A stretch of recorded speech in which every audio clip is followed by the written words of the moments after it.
Hello， 各位好，我是 Revision Lab 修正所的阿修，欢迎来到我的频道。如果你是第一次看我们影片，记得先点击下方订阅按钮，再打开旁边小铃铛，这样每次有新影片，你都会第一时间收到通知。也帮我按个赞，让 YouTube 知道你喜欢这种类型的内容。谢谢大家，我们现在正式开始。好，我们一开始先来做个思想实验哦。你现在试着静下来想一下，从你今天早上眼睛睁开到现在，你脑袋里那个声音，那个一直在跟你对话的自己，到底讲了多少话？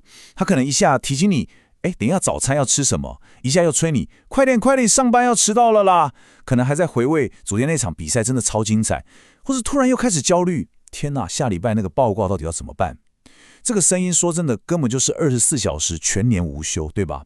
好，那现在想象一下，如果这个声音，这个我们平常称之为自我的内在独白，突然之间啪一声，像是有人按了静音键，完全消失了，那会是什么感觉？一片彻底的宁静。今天我们就要透过一位顶尖脑科学家的奇幻旅程，来深入探索这个很多人可能花一辈子去打坐、去修行，都在追求的境界。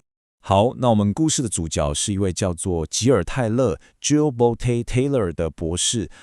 他可不是什么心灵导师或神秘学大师哦，他是一位硬底子到不行的科学家，在哈佛大学受过最严格的学术训练，是一位神经解剖学家。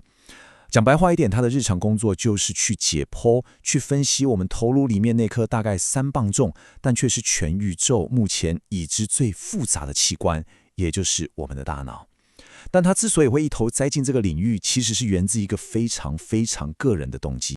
泰勒博士他有一个哥哥，比他大差不多18个月，但是在他还很小的时候就被诊断出患有严重的思觉失调症，这对他来说是一个从小到大都挥之不去的巨大谜团。他看着自己可以很顺利地把脑中的梦想转化成一个具体的计划，然后一步一步地在我们所共享的这个现实世界中把它实现。但是他的哥哥呢，他当然也有梦想，可是他的大脑似乎没有办法将这些梦想跟我们所谓的现实正确的连接起来。最终这些梦想在他脑中扭曲变形成了幻觉。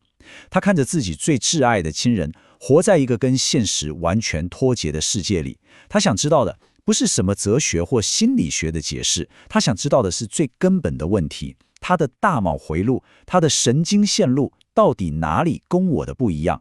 这个深刻的疑问就驱使他投入了一生，试图要从最底层的生物学层面来解开这个谜。所以在哈佛大学，泰勒博士跟他的团队在做的事情可以说是极度的精细跟复杂。他们在做的基本上就像是在为大脑这台超级生物电脑进行所谓的逆向工程。他们要绘制出大脑的微观电路图，去厘清在这个由数百亿个神经元构成的超复杂网络里面，到底是哪些细胞群在跟哪些细胞群沟通。他们沟通的时候是用哪几种神经传导物质当作讯号，这些讯号的强度，也就是说这些化学物质喷洒的数量又是多少。他们的终极目标就是希望可以透过比较，比如说像他哥哥这样患者的大脑跟一般人的大脑，来找出那些微小到奈米等级的生物学上的差异。这份工作就是他当时生命的全部意义。泰勒博士的生活就是这样，日复一日地泡在实验室里，研究着别人大脑的失调。他当时以为他这辈子大概永远都会是那个拿着显微镜从外部去观察大脑的科学家。直到1996年12月10号，那个彻底改变一切的早晨，那天他醒来之后，赫然发现命运跟他开了一个天大的玩笑。他这位穷尽一生研究大脑的专家，即将要亲身经历一场最极致、最惨烈的大脑灾难，而这场灾难也将非常意外地为他打开一扇通往全新认知世界的大门。好，在我们跟着泰勒博士一起进入那场风暴之前，我们必须先按下暂停键。为什么呢？因为为了要完全理解他接下来那段可以说是不可思议的经历，我们需要先建立一个非常关键的基础知识，那就是我们大脑最基本也最重要的分工结构——左半脑与右半脑。其实你可以这样想，我们的大脑里面就像是内建了2套截然不同的作业系统，住了2个性格迥异的处理器。用电脑来比喻，真的非常精准。我们来深入拆解一下我们的左脑它就像一台序列处理器，或者你可以叫它单工处理。这是什么意思？意思就是他一次只能处理一件事情，非常有条理、有逻辑。A 做完才能做 B，B 做完才能做 C。这像我们在照着食谱做菜一样，你一定是先洗菜，再切菜，然后才下锅，一步一步来，非常有顺序性。而我们的右脑呢，它就完全相反了，它是一台并行处理器，是多工处理的超级电脑。它就像你整个人站在纽约的时代广场正中央，在同一个瞬间，所有的霓虹灯、巨大的广告看板、计程车的喇叭声、周遭人潮的对话声，所有五花八门的资讯是同步平行地涌进来，然后被你的大脑整合成了第个当下的完整体验。这两种处理模式的根本差异，就造就了两种完全不同的人格特质。接下来这点超级重要哦，大家注意听。你的右脑，它关心的只有一件事情，就是此时此刻 ，the here and now。对右脑来说，没有过去也没有未来，它完全活在当下这一刻。它思考的方式不是用语言，而是用图像、用感觉、用身体的经验。他学习的方式是透过身体的动态，像是你学骑脚踏车或学跳舞那样，是一种肌肉记忆。所有你感官接收到的资讯，你眼睛看到的画面，耳朵听到的音乐，鼻子闻到的气味，会像一股巨大的能量一样，同时涌入右脑，然后轰一声炸开成一幅巨大而完整的当下拼贴画。这也就是为什么当你完全沉浸在右脑模式的时候，比方说，当你站在悬崖边，被一场壮丽的日落深深感动时，你会感觉自己不只是一个渺小的个体，而是跟周遭所有的能量，跟整个宇宙都合为一体了。那种感觉就是右脑正在运作。泰勒博士后来就用了这句话，完美地总结了右脑的世界观。从右脑的视角来看，我们每一个人本质上都不是固体的，我们都是流动的能量体。我们是透过右脑这套意识系统，才得以互相连结，成为一个巨大的人类大家庭。在这个当下，没有过去的包袱，没有未来的焦虑，我们是完美的、完整的、美丽的。这是一种非常宏大、慈悲而且合一的感觉。好，那左脑呢？左脑就是一个完全不同的世界了。他是一个不断在计算、评估、规划的分析师，也是一个超级尽责的专案经理。他的思考方式是线性的、有条理的。他不太关心当下，他专注的是过去跟未来。他的工作就是把右脑接收到的那幅巨大又混乱的拼贴画拿过来，然后开始挑出里面的细节，再分析这些细节的细节。他会把所有的资讯分门别类、组织归档，然后跟过去所有学到的东西做连结，最后再投射到未来，规划出所有可能的行动方案。而他最重要的工具就是语言，也就是我们脑中那个一直在讲话的声音。左脑就是我们脑中那个喋喋不休的声音，他会跟你说：“嘿，回家路上记得要去超商买牛奶哦，明天早上要用的哦。”他会提醒你3点要开会，你的资料都准备好了吗？但最重要的一点就是这个声音，它定义了我，它会一直告诉你我存在。英文就是 I am。当左脑说出我这个字的时候，你就瞬间从周遭的能量流中被切割出来，变成一个有边界、独立的固体的个体。你不再是那个跟宇宙合一的我们，而是我，一个与众不同、与你分离的我。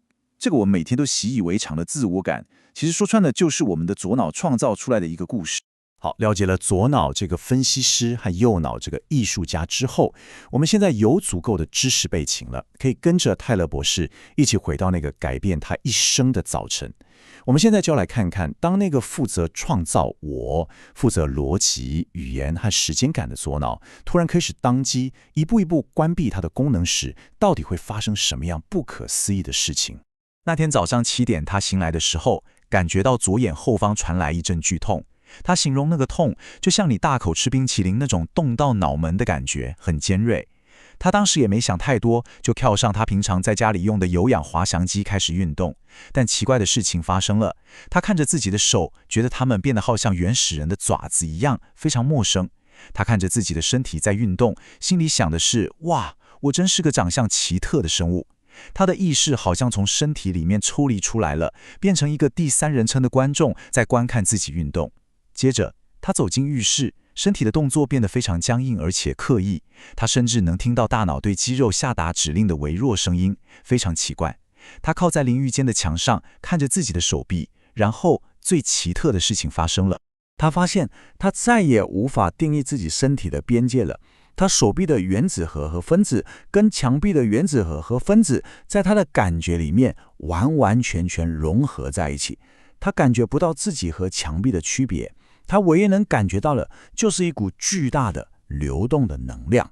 就在这个瞬间，他左脑里那个喋喋不休的声音，那个分析师，那个创造我的声音，就像有人拿遥控器按下了静音键一样，瞬间完全消失了。他脑中只剩下一片祥和的宁静。好，重点来了。泰勒博士的意识就在这两个极端的状态之间，像个钟摆一样来回摆荡。当左脑的功能短暂失效时，他就完全进入了右脑的世界，一个他后来称之为拉拉蒂 （La La Land） 的奇幻仙境。在那里，他感觉自己无比巨大、开阔，与宇宙万物合一，充满了难以言语的平静和幸福感。他说，过去37年来累积的所有情感包袱，所有关于工作的压力，通通都消失了。他感觉到的是一种狂喜，英文叫 euphoria。但过了一会儿，他那奄奄一息的左脑又会突然挣扎着重新上线，用尽最后的力气大喊：“嘿，我们有麻烦了，我们得求救！”然后他又会被瞬间拉回到现实，意识到情况真的非常危急。就在某一个左脑稍微清醒的瞬间，他的右臂完全瘫痪了，像一块死肉一样直挺挺地垂在身体旁边。那一刻，他脑中的警铃大作，终于意识到：我的天哪，我中风了。但接下来发生的事，真的让我们这些凡人佩服得五体投地。身为一个把一生都奉献给大脑研究的科学家，他的下一个念头想的竟然是：哇，这实在是太酷了！有多少脑科学家有机会可以从内部来研究自己的大脑啊？这种在生死关头还能保持着极致的科学家好奇心，说真的，真的非常惊人。接下来的求救过程，完美地展示了左脑功能崩坏后的世界到底是什么样子。他想打电话给同事求救，但他完全想不起来号码。他找到一叠名片，却无法认出哪一张是自己的，因为在他眼里，所有的文字、背景、符号，全都睡成了毫无意义的像素。他花了整整45分钟，才终于找到自己的名片。然后他看着电话上的数字，也看不懂。那对他来说，只是一堆奇怪的图案。他只能靠着比对名片上那些曲线，英文叫 squiggles 的形状，去按电话上形状一样的按钮。每按一个数字，他就必须用他那只已经瘫痪的右臂，像个木桩一样盖住它。因为只要一晃神，飘到右脑的拉拉蒂再回来，他就完全忘了自己刚刚按到哪了。最后，电话终于接通了。他想对同事说：“我是吉人，我需要帮忙。”结果从他嘴里出来的，却是像野兽一样呜的声音，而他听到同事的声音，也像是黄金猎犬在兴奋地吠叫。他彻底丧失了理解和使用语言的能力。幸运的是，他的同事听出了不对劲，及时叫了救护车。在被送往医院的路上，泰勒博士的经历进入了一个更深的层次。这不只是一场生理上的灾难，更像是一次精神上的重生与顿悟。躺在救护车上，他感觉自己就像一颗泄了最后一口气的气球，他的能量消散了，他的灵魂彻底投降了。在那一刻，他清楚地知道自己再也不是自己生命的主宰者。那个由左脑建构出来的试图掌控一切的我已经下线了。接下来，要么医生能救活他的身体，给他第二次机会，要么这就是他生命终结的时刻。他放手了，彻底的放手了。然后他进入了一种前所未有的全然的平静与狂喜之中。当他再次醒来，发现自己还活着的时候，他感到非常震惊。他体验到的那种与宇宙合一、全然平静喜悦的状态，他称之为涅槃 （Nirvana），就是佛教中所说的那个终极境界。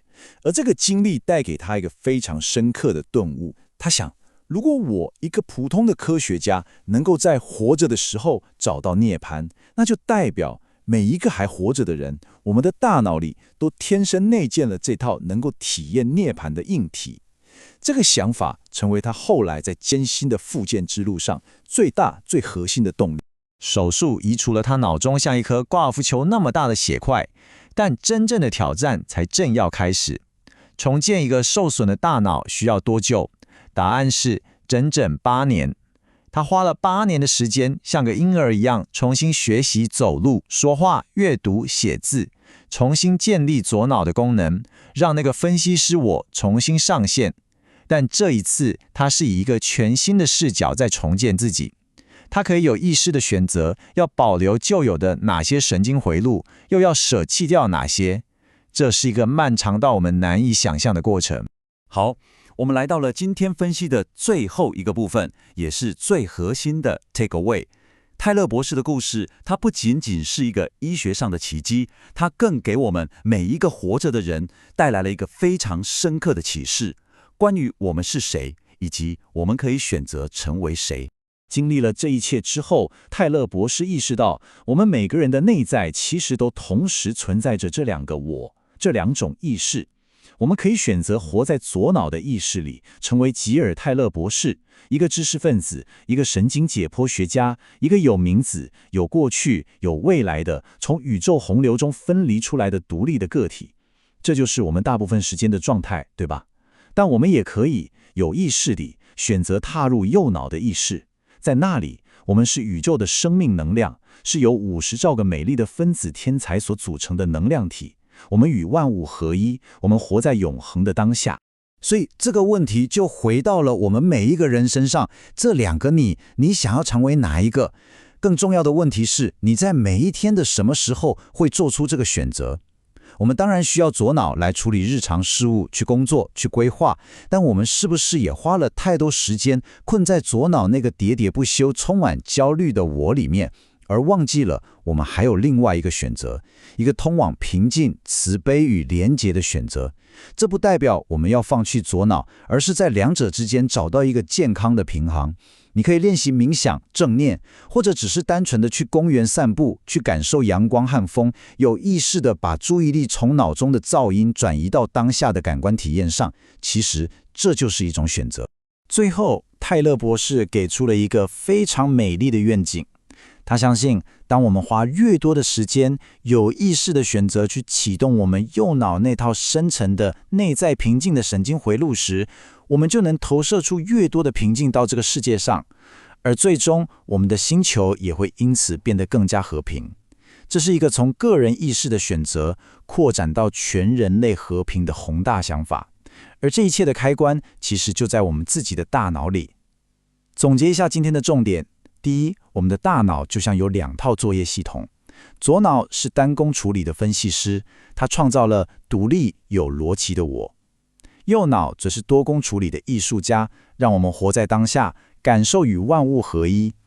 第二，泰勒博士的中风意外地让我们窥见了，当左脑关机后，意识可以进入一种他称为涅槃的全然平静喜悦的状态。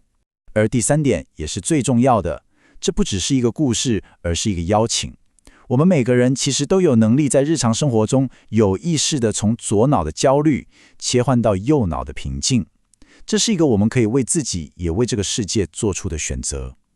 今天的内容就到这边，如果你觉得这集有帮助，记得马上点赞加订阅加开启小铃铛，我们正在冲订阅，需要你的支持。